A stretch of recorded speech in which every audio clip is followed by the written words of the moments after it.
చేసినావు, నాకు బ్యాటరీ పోయిందని చెప్పేసి కాల్ వచ్చింది.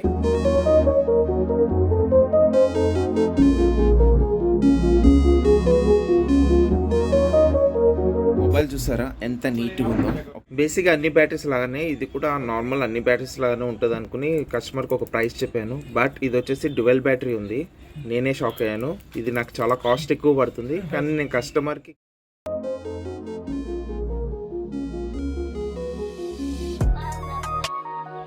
అండ్ రిపేర్ చేసేది మొత్తం వీడియోలో నేను చూపిస్తాను, చూడండి.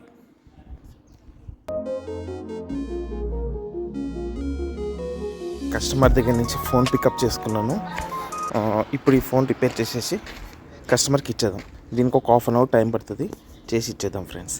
ఇలా నాకు కాల్స్ వస్తే నేను చాలా చాలా హ్యాపీగా ఉంటాను. నాకు కావాల్సింది ఇదే ఫ్రెండ్స్. ప్రతి ఒక్క ఇంటి నుంచి నాకు మొబైల్ కోసం, రిపేర్ కోసం నాకు కాల్ రావాలి.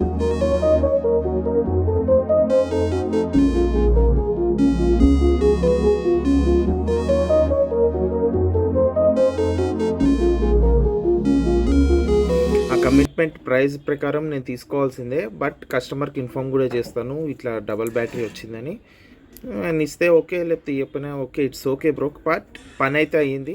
ఇక కస్టమర్ చాలా మంచోడు బ్రో. ఎందుకంటే ప్రైస్ కొంచెం ఎక్కువ చెప్పినా కూడా ఏమనుకోలేదు, బట్ రీజనబుల్గా నాకు కూడా అంతే పడింది.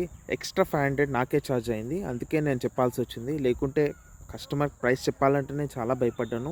ఎందుకంటే ఫస్ట్ ఒకటి కమిట్మెంట్ ఇచ్చాను, తీరా చూసిన తర్వాత మార్కెట్కి వెళ్ళిన తర్వాత ఈ ప్రైస్ వేరే ఉంది. ఆ ప్రైస్ ఈ ప్రైస్ మ్యాచ్ అవ్వట్లేదు. చెప్పాలంటేనే ఒకటి 10 సార్లు ఆలోచించుకుంటూనే చెప్పాను. బట్ కస్టమర్ వచ్చేసి గుడ్ రెస్పాన్స్. ఆయన ఏం అనలేదు, చాలా మంచి రెస్పాన్స్ ఇచ్చారు. ఓకే బ్రో, చేసేయండి, ఏదున్నా మంచిగా అయితే చాలు నాకు అన్నారు. హ్యాపీగా తీసుకెళ్ళి కస్టమర్కి హ్యాండ్ ఓవర్ చేసి వచ్చేసాను బ్రో. బట్ నా వీడియోస్ చూసి నాకు మీ మొబైల్స్ ఏమైనా రిపేర్ ఉన్నప్పుడు నాకు కాల్ చేస్తే అంతకుమించి హ్యాపీ నాకు ఏది లేదు ఫ్రెండ్స్. ఓకే ఫ్రెండ్స్, ఉంటాను, బాయ్.